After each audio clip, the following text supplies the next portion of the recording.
श्री चरणों को वंदन करते हुए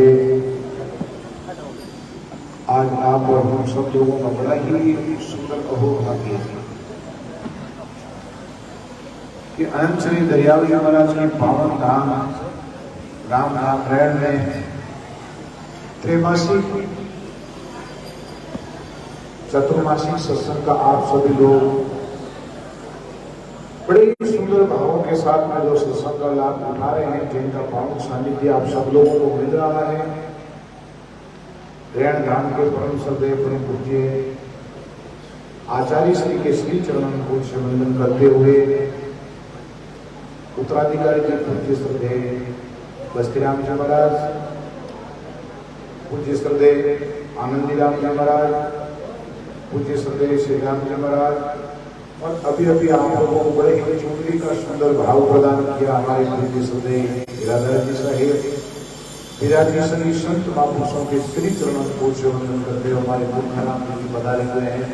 सभी संतों के श्री चरणों को वंदन करते हुए विराजमान सभी संतों के लाडले अंजनों प्रतिमति माताओं बहनों, आप लोगों का कितना बड़ा प्रभाव है।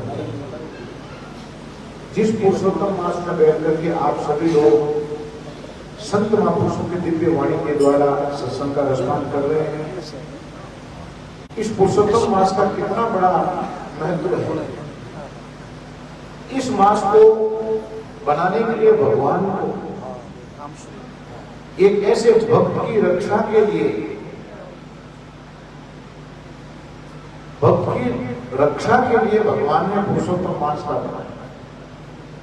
आप सब लोगों को क्या है, प्रहलाद जी के ऊपर में जैसे जैसे संकट आया, उनको 52 बार मारने की युक्ति करी, लेकिन फिर भी उनका जब कोई बाल बांका नहीं हुआ और अंत में जब अति हुई तो हिरण्यकश्यप ने जो है भगवान से वरदान मांगा, मुझे 12 महीना में कोई मार न सके, मुझे 12 महीना में कोई मार न सके, कोई दिन में मार सके, कोई रात में मार सके, कोई पुरुष मार सके, कोई स्त्री मार सके, कोई जानवर मार सके, मुझे कोई मारे ही नहीं। तो भगवान ने देखो कितनी बड़ी अपने भक्त के प्राणों की रक्षा के लिए, उनकी उदारता के लिए, उनके भक्ति की उस पराकाष्ठा को आप और हम सब लोगों तक पहुंचाने का जो सुंदर यत्न किया, उसमें भगवान ने कहा कि 12 महीना का तो अपने वरदान दे दिया, तो उन्होंने पुरुषोत्तम मास का निर्माण किया।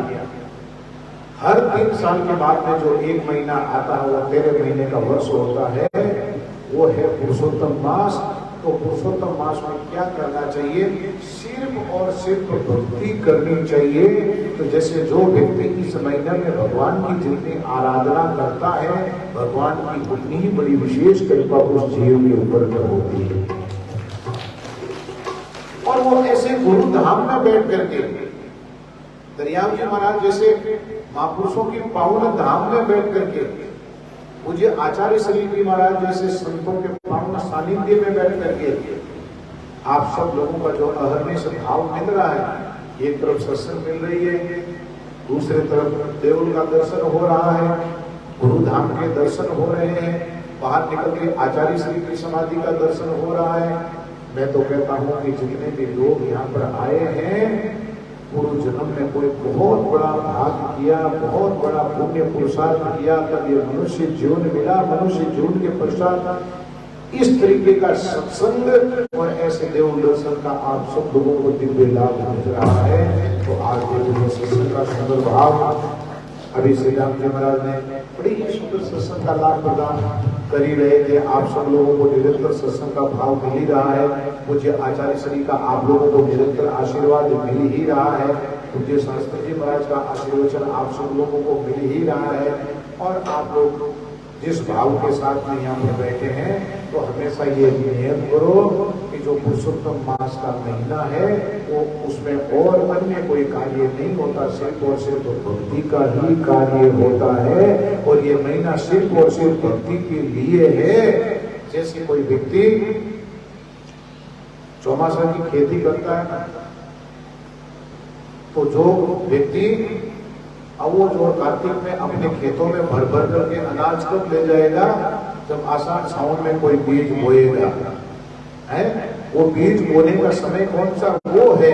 और आज कोई बारिश खूब हो रही है और ये सावन में कोई बाजरी बाए तो कोई होने वाली है क्या, वो तो उस ऋतु उस ऋतु में जिस व्यक्ति ने जो है वो दिया उग जाएगा, लेकिन उसका लाभ मिलने वाला नहीं है। अगर अभी गेहूं बो दो उग तो जाएंगे लेकिन फसल मिलने वाली नहीं। ये पुरुषोत्तम मास का इतना सुंदर महीना है, आप सब लोगों को मिला, उसका जितना लाभ ले सके, जितना नाम स्मरण करके उसका लाभ ले सके, जितना समय निकाल करके उसका लाभ लें, जितना नाम जप हो जाए उतना ही हमारे जीवन में अधिक से अधिक उसका लाभ मिलने वाला। ऐसे भगवत कृपा हम सब लोगों को ऊपर में बनी रहे। इन्हीं शब्दों के साथ मैं मेरे वाणी को विराम देता हूँ। बोलो श्री दरियाव जी महाराज।